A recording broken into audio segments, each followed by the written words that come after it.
Hello everyone, this is Mikhajan with my second NING assignment.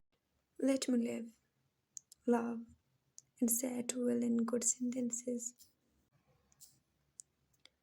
I wish I knew what to do with my life, what to do with my heart. I do nothing all day. Freedom settles in. I look at the sky so I get it to feel even smaller than I already feel. And my mind keeps poisoning itself uselessly. I write only because there is a voice within me that will not be still.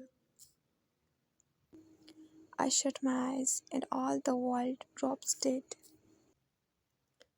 I took a deep breath and listened to the all breath of my heart. I'm, I'm, I'm. Who was Sylvia Plath? Sylvia Plath was an American novelist and poet. Plath met and married British poet Hears, although the two later separated. The depressive Plath committed suicide in 1963, garnering accolades. After her death for the novel The Bell Jar, and the poetry collection The Eclipses and Ariel. In 1982, Plath became the first person to win posthumous Pulitzer Prize. Early life. Sylvia Plath was born on October 27, 1932 in Boston, Massachusetts. Plath was a gifted and troubled poet, known for the confessional style of her work. Her interest in writing emerged at an early age, and she started out by keeping a journal. After publishing a number of works, Plath won a scholarship to Smith College in 1950. While she was a student, Plath spent time in New York City during the summer of 1953 working for Mademoiselle magazine as a guest editor. Soon after, Plath tried to kill herself by taking sleeping pills. She eventually recovered, having received treatment during a stay in a mental health facility. Plath returned to Smith and finished her degree in 1955. Relationship and published poetry. A Fulbright Fellowship brought Plath to Cambridge University in England. While studying at the university's Newnham College, she met the poet Hughes. The two married in 1956 and had a stormy relationship. In 1956, Plath spent time in Massachusetts to study with poet Robert Lowell and met fellow poet and student Anne Sexton. She also taught English at Smith College around that same time. Plath returned to England in 1959. A poet on the rise, Plath had her first collection of poetry. The Clues is published in England in 1960. That same year, she gave birth to her first child, a daughter named Fredia. 2 years later, Plath and Hears welcomed a second child, a son named Nicholas. Unfortunately, the couple's marriage was falling apart. Suicide after he left her for another woman in 1962, Plath fell into deep depression.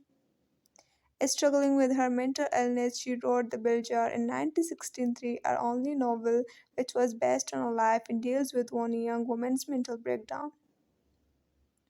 Plath published that novel under the pseudonym Victoria Lucas.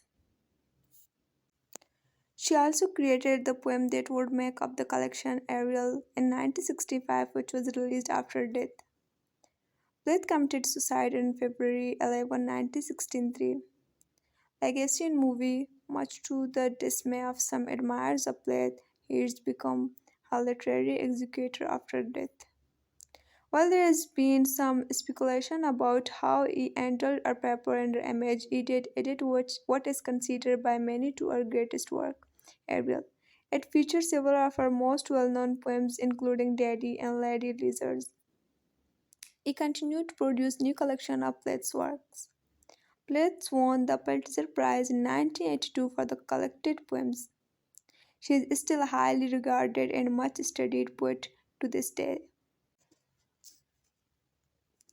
The story of Plath, her troubled life and tragic death was the basis for the 2003 biopic Sylvia, starring Gwyneth Paltrow in the title role. I admire her dynamic voice and powerful writing. I think one of the interesting things about Plath is that she always believed in her work.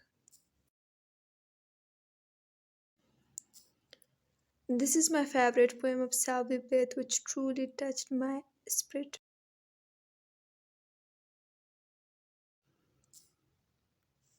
The Rival poem by Sylvia Plath.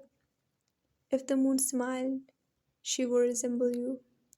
You leave the same impression of something beautiful but inhalting. Both of your great light brewers are our mouth grabs at the world. Yours is unaffected, and your first gift is making a stone out of everything. I walk to a mausoleum. You're here, taking your fingers on the marble table, looking for cigarettes. Spiteful is a woman, but not so nervous and dying to say something unanswerable. The moon, too, abuses her subjects, but in the daytime she is ridiculous. Weird justification, on the other hand, arrive through the miles load with loving regularity. White and blank, expensive is carbon monoxide.